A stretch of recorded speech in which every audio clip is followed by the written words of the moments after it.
Hello friends, कैसे हो आप सब। उम्मीद करती हूँ कि आप सब लोग बहुत अच्छे होंगे। अन्नपूर्णा दिव्य चैनल में एक बार फिर से मैं दिव्या आप लोग का बहुत बहुत स्वागत करती हूँ। दोस्तों, आज की वीडियो में हम लोग दो कहानियों को सुनेंगे। उम्मीद करती हूँ कि दोनों कहानियाँ आप लोगों को जरूर पसंद आएगी। कहानी थोड़ी सी भी पसंद आए तो वीडियो को लाइक कीजिएगा। चैनल पे पहली बार विजिट कर रहे हैं तो मेरे अन्नपूर्णा दिव्य चैनल को सब्सक्राइब कीजिएगा और इस कहानी को ज्यादा से ज्यादा शेयर कीजिएगा। तो चलिए फिर शुरू करते हैं। अरे सुरेश, आज मंदिर नहीं चलना है क्या? उन्हें आंगना में गुमसुम बैठे देख पीछे से उनके मित्र ईश्वर दास जी की आवाज लगाते हुए, क्या हुआ, तबीयत तो ठीक है ना तुम्हारी? सुरेश जी, क्या बताऊं तुम्हें, आज मन बहुत उदास है। समझ नहीं आ रहा क्या फैसला लूं। जब से कल बेटे अरुण को फोन आया, अजीब सी बेचैनी हो रही। ऐसा क्या हो गया? क्या कहा बेटे अरुण ने जो तुम इतना परेशान हो? चलो उठो, पहले रास्ते में चलते हुए बात करते हैं। आरती का समय निकल जाएगा। ईश्वर दास जी के कहने पे दोनों साथ मंदिर की तरफ चलते हैं। रास्ते में सुरेश जी उन्हें बताते हैं कि अरुण उन्हें अपने साथ शहर ले जाना चाहता है, पर वो अपना यह जिसमें उनका बचपन और पत्नी गायत्री जी की यादें बसी नहीं छोड़ना चाहते।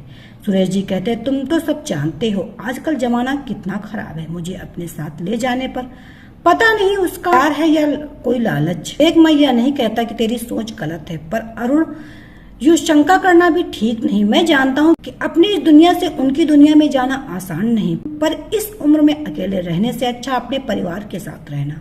अगले दिन अरुण अपने पिताजी को साथ लेने आता है। सुरेश जी बेटे से, अरुण मैं तुम्हारे साथ चलने को तो तैयार हूँ, पर इस घर का क्या होगा बेटा, क्योंकि यह घर मैंने लोन लिया है, इसकी किस्त भर, मैं इसको गिरवी है ये बेच भी नहीं सकता। पिता की बात सुनकर अरुण बोला, पिताजी अब से आपसे जुड़ी हर जिम्मेदारी मेरी है। या आपके आशीर्वाद से ही आपका बेटा इतना काबिल है कि आपका हर बोझ उठा सके। अपनों के साथ से जरूरी क्या है पिताजी, आप किसी भी तरह के लोन की चिंता मत करें, सब कुछ मैं चुकता करूं, बस अब आपके बिना नहीं रहना चाहता। बेटी को प्यार देकर सुरेश जी बोले, बेटा मैं भी तुम लोग के साथ रहना चाहता हूँ। आजकल के बदलते जमाने की वजह से बस मैं तुम्हारी परीक्षा ले रहा था। इस घर पर कोई कर्जा नहीं, हो सके तो मुझे माफ करना बेटा, पर इस बूढ़े बाप की लाचारी भी समझना। मैं इस उम्र में कोई धोखा खाना नहीं चाहता, इसीलिए तुम्हारे मुझे जो अचानक वहाँ ले जाने के लिए थोड़ा हैरान था, पर अब निश्चिंत हो। मेरा सामान अंदर ही ले आओ। जानता हूँ पिताजी मुझे आने में समय लगा, इसलिए आपका ऐसा सोचना ठीक है पिताजी, पर मैं पहले खुद इस लायक बनना चाहता कि आपको अपने साथ बिना किसी तकलीफ के रख सकूं। अब मैंने अपनी मेहनत और आपके आशीर्वाद से अपना घर और बिजनेस बना लिया, इसीलिए अब आपको लेने आया हूँ। दोनों को ऐसा देख और माहौल को हल्का करने के लिए ईश्वर दास जी कहते, अरे भाई मेरे दोस्त को मिलाने के लिए लेते आना। अब शाम की आरती और सैर तो मुझे अकेले ही करनी पड़ेगी। सुरेश वहाँ जाकर भूल मत जाना हमें। उनका बेटा बोला, अरे काका मैं जानता हूँ कि बाबा का दिल यही, इसलिए यहाँ रामू काका और उनका परिवार रहेगा इस घर में। इससे घर खुला रहेगा और साफ रहेगा। साथ ही बाबा को 15-20 दिनों में यहाँ आप सबसे मिलवाने लेकर आता रहूंगा। दोनों पिता बेटा आज एक साथ मिलकर परिवार की अहमियत समझ गए। करीब 12 साल पहले मेघा ब्याह कर अपने ससुराल आई। आते ही उसने अपने सब व्यवहार से परिवार के सभी सदस्यों को अपना बना लिया था। मेघा की शादी के अगले ही वर्ष उसके देवर की शादी भी हो गई। घर में नई बहू सुरीली का आगमन हुआ। सुरीली भी अपनी जेठानी जैसी गुणवान थी। इतने वर्षों से वो दोनों संयुक्त परिवार में रह रही थी। दोनों में बहुत प्रेम व अपनापन था। दोनों के बीच किसी भी बात को लेकर कभी कोई भी मतभेद नहीं हुआ करता। ससुराल भी सब साधन संपन्न था, तो जिंदगी में किसी चीज की कोई कमी भी न थी। मेघा और सुरीली के सास ससुर भी बहुत नेक दिल थे। कुल मिलाकर उनका परिवार समाज में सबके लिए एक आदर्श था। सब कुछ ठीक चल रहा था कि अचानक एक दुर्घटना में मेघा और सुरीली की बुआ सास के पति की मृत्यु हो गई। बुआ सास की कोई संतान न थी, तो उनका एकाकी जीवन देखकर ससुर जी अपनी बहन को हमेशा के लिए अपने साथ ले आए। शुरू में तो सब ठीक रहा, परंतु पिछले कुछ दिनों से न जाने क्यों वे मेघा और सुरीली के अच्छे रिश्तों को देखकर चिढ़ने लगी। दिन प्रतिदिन उनका यह प्रयास रहता कि किसी भी तरह दोनों बहुएं लड़ पड़े। दरअसल बड़ी बहू मेघा एक अमीर परिवार से थी और सुरीली के पिताजी की मृत्यु हो चुकी थी। सुरीली के भाई को सुरीली से कुछ खासा लगाव न था। उसका भाई से सिर्फ इतना ही रिश्ता था जितना कि वो अपनी तरफ से निभाया करती। भाई भाभी तो सुरीली से रिश्ता ही न रखना चाहते थे। बस यही से बुआ सास ने मेघा और सुरीली की जिंदगी में जहर खोलने का मौका तलाश लिया। वह नित नई बातों से सुरीली के कान भरने लगी। सावन का त्योहार आया। मेघा के मायके से उसकी माँ ने बिटिया और पूरे परिवार के लिए सिंगारे में बहुत सा सामान भेजा। बुआ के हाथ अच्छा मौका लग गया। वह सुरीली को भड़काते हुए बोली, जानती हो सुरीली, तुम्हें ससुराल में कम इज्जत क्यों मिलती? क्योंकि तुम्हारे मायके वाले सक्षम नहीं। देखो मेघा का मायका कितना सक्षम है, वे उसे भर भर कर तीज त्योहार देते और तुम्हें कोई फोन भी नहीं मिला था। और तो और जब देखो तब तुम्हारी सास भी मेघा मेघा ही किया करती है।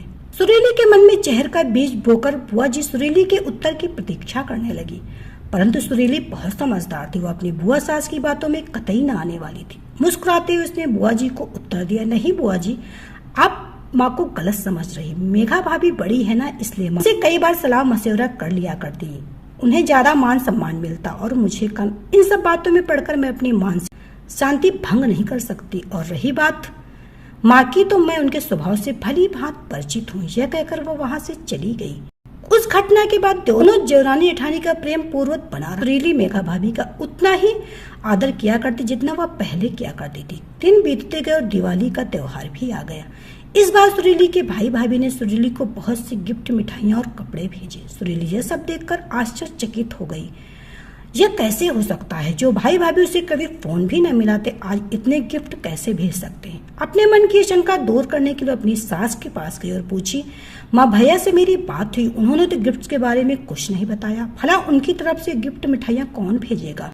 तभी सासू माँ ने सुरीली से कहा, बेटा ये तेरी जेठानी मेघा ने किया, मैंने उसे इस बारे में किसी से फोन पर बात करते हुए सुना था। यह सुरीली सुनकर हैरान हो गई और तुरंत मेघा भाभी के पास जा पहुंची।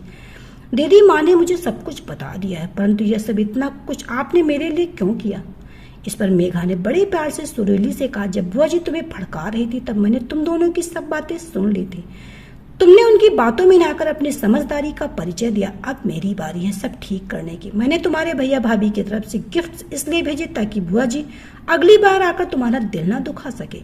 मेघा माँ जैसे स्नेह पाकर सुरीली की आंखों से आंसू बहने लगे। मेघा ने सुरीली के आंसू पोंछते हुए कहा, चल पगली, अब बड़ी बहन के होते कोई रोता है, और हाँ, आज से तेरा ससुराल तेरा मायका भी है।